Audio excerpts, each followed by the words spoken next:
I turned 12 on July 18th, 1933, the day we left Missouri. Mama said there'd be no cake this year. She said I was getting a whole new life for my birthday instead, like I was being born all over again. I didn't care about the cake, but I sure didn't want a new life. My old one suited me just fine. We were leaving Missouri 'cause Daddy couldn't make a living there as a mechanic anymore. Not as a carpenter either. I asked him why, and he said, "When farmers suffer, Sadie, everyone suffers."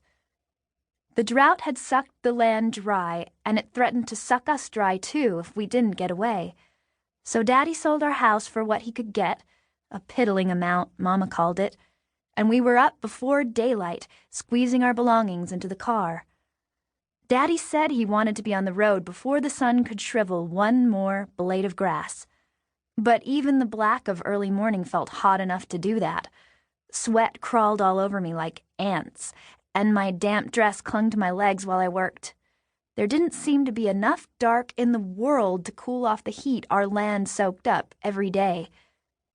We packed Daddy's books, Charles Dickens and Daniel Defoe, Herman Melville and James Fenimore Cooper, the dozens of adventures he'd read to us chapter by chapter as far back as I could remember.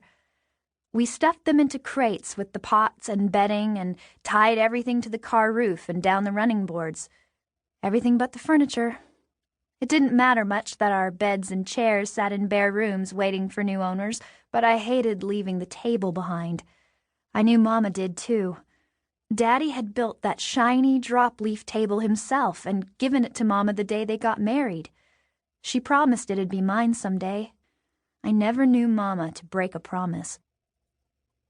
I went back inside to see if she'd finished with the kitchen and found her wiping down the stove. Her hands looked pale as a new moon against the black iron, and her belly, slightly rounded with the new baby, rubbed against the stove edge. Long strands of dark hair, loose from their pins, swung with the rhythm of her cleaning. Seeing her shine everything for someone else made my stomach turn sour. I shoved back my own dark hair, sticky with sweat, and felt anger heat up my cheeks. She could have talked to Daddy like I asked her to. She could have reminded him of how wearisome a trip could be and about the baby she lost when me and Jacob were little. If she had, we might not be leaving. I ducked my head and ran a finger around the smooth edge of the table, too mad at Mama to look at her anymore. It wasn't fair we had to give up so much. My bitterness must have pushed a scowl onto my face, 'cause Mama leaned close and whispered, "Daddy said he'd make us another table, Sadie, for our new life." I nodded, but I knew it'd never be the same. When we'd loaded all we could, 3-year-old Bobby crawled into the front seat beside Daddy. I waited outside for Mama and took a last look toward the withered fields. I couldn't see much in the dark, but it didn't matter. I'd never get the picture of stunted grain, broken and spent, out of my head. I'd heard wind rattle through their papery bones so long I couldn't remember what quiet green days were like anymore. I turned, skimmed the empty grain silos, and squinted down the road toward town. The halo of light on the horizon, faithful as the rising sun, was gone now. No one lit the street lamps in town anymore. Nothing had been the same for a long time, especially since Wilma left last month. The drought took everything from her family, too, like it did the Fosters, the Sullingers, and the Varners.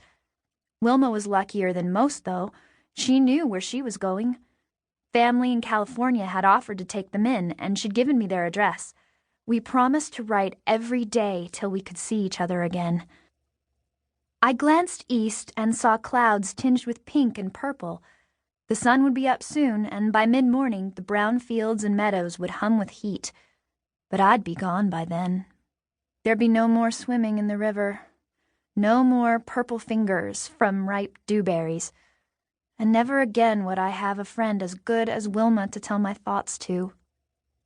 I turned my back on the parched land and climbed into the back seat beside 5-year-old Emily.